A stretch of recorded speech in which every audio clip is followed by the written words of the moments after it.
All right, folks. Let's see how you did here. What I'm showing you is a tentative key. Okay, so not everything that you see on the screen may be exactly what you have, and that's completely fine. But if you see some information that pops up that makes you think, oh, I wish I had thought of that, well, write it down.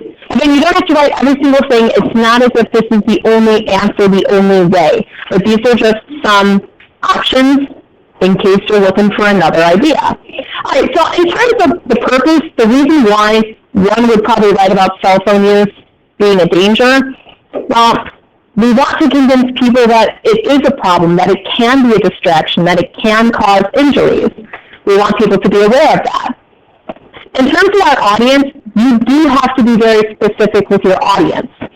You want to make sure that the audience that you're speaking to will not only be the individuals that drive, but those that also have a cell phone and use one. An individual that can drive but doesn't use the cell phone while they drive, they don't need any convincing. They probably already know it's a bad thing. I don't need to use it, and I really shouldn't. If someone doesn't have a phone, well, they may not be able to prevent someone just by not having their phone on them. In terms of our claim, I'm sure you folks came up with multiple versions. This is one claim that I'm hoping maybe a couple of you were able to pick up on. The idea that having a cell phone, yes, it's dangerous. It can cause accidents. It can be problematic.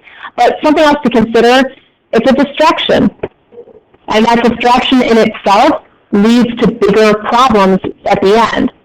Now, in terms of evidence, I'm curious what you folks were thinking of for testimony or facts or analogies or references. I want to hear what you folks were thinking of. Sharing is caring. What are you thinking, Michael? Well, for testimony, you've had people who have had family members die from phone-related car accidents. Okay, Michael brought up the idea for testimonies. Family members, they speak on behalf of their son, their daughter, their mother, their father who passed away because of using a cell phone while driving. What do you have, Santiago? Okay, statistical facts relevant to texting. How many texts were sent out? How many people were affected as a result? An analogy. Okay, what analogy do you have? Texting while driving is like being blindfolded and stepping into traffic. Nice. Texting while driving is like being blindfolded and stepping into traffic. Nice. What do you have, Joshua? I have an analogy too. Okay. Texting while driving is like drinking and driving. Texting while driving is like drinking and driving. Another analogy. I had another analogy. Okay. It's like signing your own death papers. Ooh, texting and driving is like signing your own death, and not death paper, death certificate. Thank you. I heard someone say that. Yeah, but good. It's not an analogy, but it's Okay. So previous to cell phones, accidents were down by blank %. Okay, so Victoria polls, you know what, probably prior to texting and cell phones being prevalent, there were a lot less accidents. Good point. Okay, now in terms of reasoning, I'm sure you folks developed really good ideas behind that. And I just put down a basic logical statement. Driving a car is potentially dangerous. Not every single person who goes into their car and texts has an accident. We know this. And I'm sure you folks are thinking, yep, my mom and dad, they whip that phone out. Yep, I see it every day. I love watching the people that are driving on the highway doing one of these. Now they do that. It's out there.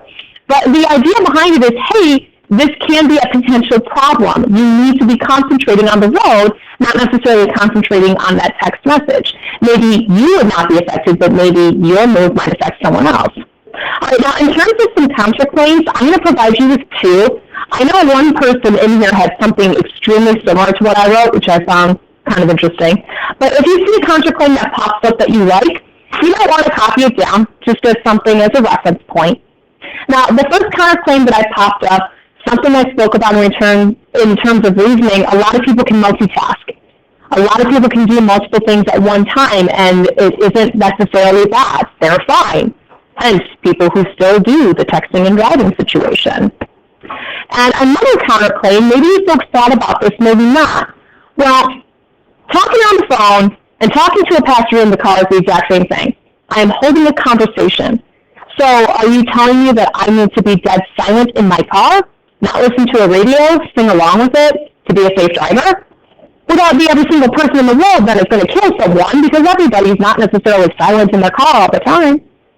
So those are just a couple of counterclaims to think about. All right, now this chart that you just completed, if you choose to have your own topic, you will complete a secondary chart of this tonight. So this piece that you just put together, this is what you would have to show me with the topic that you are possibly thinking of completing. So just keep that in the back of your head. All right, now what I'm going to have you do is actually look at page 132, and we're going to move on to our next step here today. Wouldn't doubt that many of you have heard about this campaign. You've seen it on the television. You've heard it in the radio. I want to say about 4 years ago, maybe a little bit sooner than that, AT&T brought out this campaign, Texting and Driving, It Can Wait. And a lot of their campaign holds multiple testimonies. Now, what we're going to be doing with this campaign today, I'm going to be sharing the documentary that they developed. And it's only about 8 minutes, so it's not a huge film, but it goes over certain types of evidence. And what I'm going to ask you to do is I'm going to ask you to record this information in the My Notes column. So, in the My Notes, I'm going to ask you to write down these two subheadings: evidence and reasoning.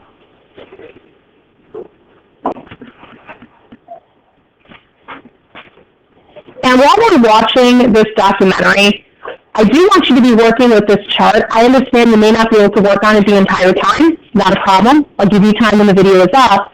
But I want you to write down what would have been some specific facts. So what were the testimonies? Perhaps what were the statistics that they presented? What was a possible analogy that they delivered? And then in terms of reasoning, how did they use these facts to prove their campaign, It Can Wait? All right? So we're going to go ahead and watch this piece. It's about 8 minutes long. Remember, while you're watching, do your best to be recording down certainly evidence, since you only get to see it one time.